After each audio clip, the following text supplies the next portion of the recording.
Assalamualaikum warahmatullahi wabarakatuh. Gimana Lur? Sudah lihat pertandingan kemarin saat kita dikalahkan Irak? Dengan kekalahan itu pupus sudah harapan kita, terhenti sudah perjuangan kita saat mengikuti kualifikasi Piala Dunia sejak round pertama menghadapi Brunei. Itu lebih dari 2 tahun.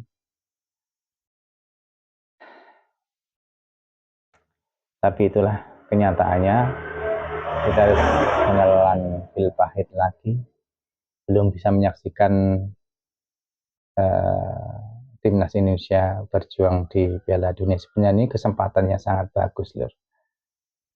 Tapi apa-apa mau dikata, sejak awal, sejak pergantian pelatih dari STY ke Patrick Kluivert itu, saya sebenarnya sudah nggak yakin bahwa tim ini bisa melaju. Tapi apa mau dikata, keputusan bukan di tangan kita, dan tentunya ada yang harus bertanggung jawab atas kegagalan ini. Benar, pertandingan tadi malam yang dikatakan oleh ST melalui JJ penerjemahnya itu, yang akan berperan penting dalam round kelima ini adalah kebugaran pemain. Apalagi kita sudah dikejain bahwa pemain-pemain kita banyak yang berlaga di Eropa, apalagi kebugaran itu kita main 2 kali dalam 3 hari. Itu suatu hal yang nggak masuk akal. Sementara Irak datang dengan lebih fresh. Itu sebenarnya suatu kerugian bagi, tapi apa mau dikata, kita harus terima itu, dan kita harus punya cara untuk mengatasi hal-hal seperti itu. Nah, dalam dunia sepak bola itu, dalam dunia olahraga ya seperti itu. Terkadang keadilan tidak berhak pada kita. Ya, benar seperti apa yang dikatakan STY, kebugaran memiliki peran kunci. Seperti yang kita tahu, pelatih Ira ini sangat jeli melihat kelemahan itu. Tapi sebenarnya STY juga sama. Kalau menghadapi Indonesia, misalkan dia di PIA itu melakukan hal yang sama, karena kebugaran sangat berperan penting. Dan pelatih Ira, Graham Arnold, itu sangat jeli dan bisa memanfaatkan hal itu. Graham Arnold tahulah pemain-pemain Indonesia itu kelelahan setelah berkompetisi di Eropa. Pemain-pemain seperti Calvin Robson, Jay Witzel, Kevin De itu pasti mengalami fase yang dimana menurun performa karena menurun fokusnya, karena kelelahan itu faktor kebugaran yang sangat parah ya. Apalagi pemain-pemain ini bermain dengan intensitas yang cukup tinggi. Seperti kita tahu, kesalahan kecil Reski Ridho dibayar lunas dihukum oleh Irak, dan Verdong tampak belum bisa membendung Zidane Iqbal yang tampil cukup brilian. Ini kayaknya sudah disiapkan oleh pelatih Graham Arnold. Zidane Iqbal ini adalah pemain kunci. Dia bermain di Utrecht selalu, hampir tiap minggu dia turun sebagai starter, dan benar sekali senjata rahasia ini akhirnya memakan korban.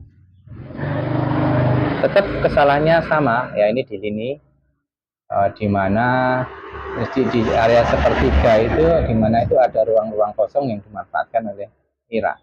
Kalau di zaman STY dulu, ketika pemain itu bertahan secara kompak, jadi jaraknya nggak terlalu jauh, menyerang juga hampir sama.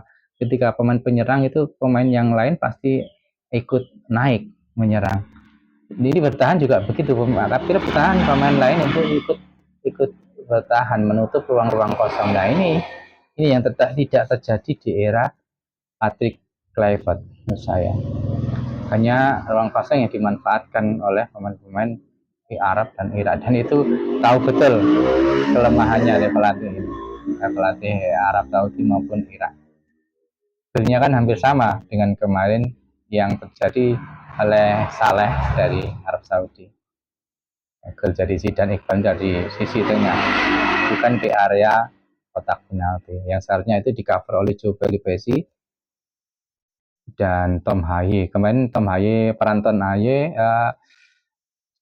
dilakukan oleh Kelvin Verdong, sementara Tom Haye itu lebih menyerang, dia berada di area belakang striker. Terkejut saat lihat line up, saya berpikir kan 3 back, tapi ternyata dugaan saya salah. Kalau saya menduga Jaiches, Rizky Ridho, tapi ternyata tetap memakai 2 back, Rizky Ridho, dan bermain melebar ke sayap kanan, menggantikan peran Miliano Jonathan. Dan bahkan Reinders itu walaupun setelah bergantian, tapi tampaknya ini adalah back palsu. Itu mungkin ingin mengecoh, juga nggak tahu, tapi ya itulah kenyataannya. Sebenarnya kalau saya itu lebih suka trio ini. Sudah terbukti beberapa kali, mulai round awal sampai round 3 itu susah membongkar, tapi ya apa dikata, itulah pilihan dari Kluivert. Kemudian Kelvin Verdong yang biasanya bermain di back sayap, tarik ke tengah serangan, sementara Dan James memerankan peran yang biasa dimainkan oleh Kelvin Verdong, yaitu di sayap. Nah, itulah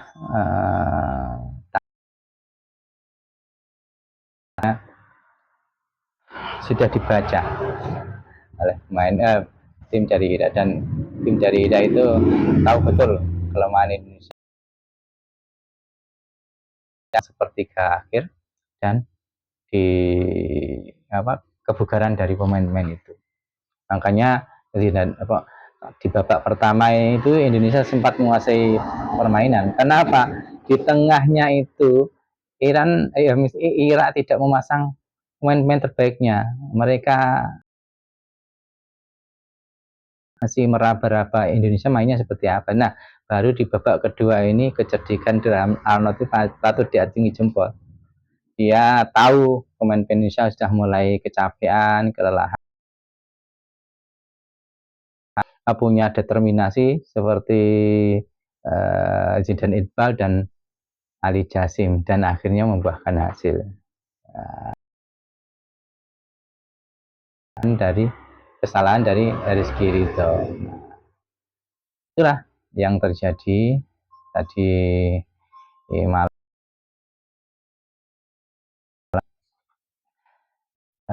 Saya pikir ini juga banyak andil pelatih, kesalahan pelatih. Dan kalau kita tarik mundur ke belakang, sebenarnya Ketua Umum PSSI yang mengganti pelatih di tengah jalan, dan itu sudah resikonya. Kalau memang pelatih sih misalkan 3 kali kalah berturut-turut atau bagaimana, waktu lawan Cina memang STY itu melakukan kesalahan pemilihan, memang itu blunder dari Sintayong, saya pikir. Tapi ketika menghadapi Arab Saudi, ini pertimbangan penting, dan keputusan sudah diambil, STY dipecat, gantikan Dan jadi ada yang harus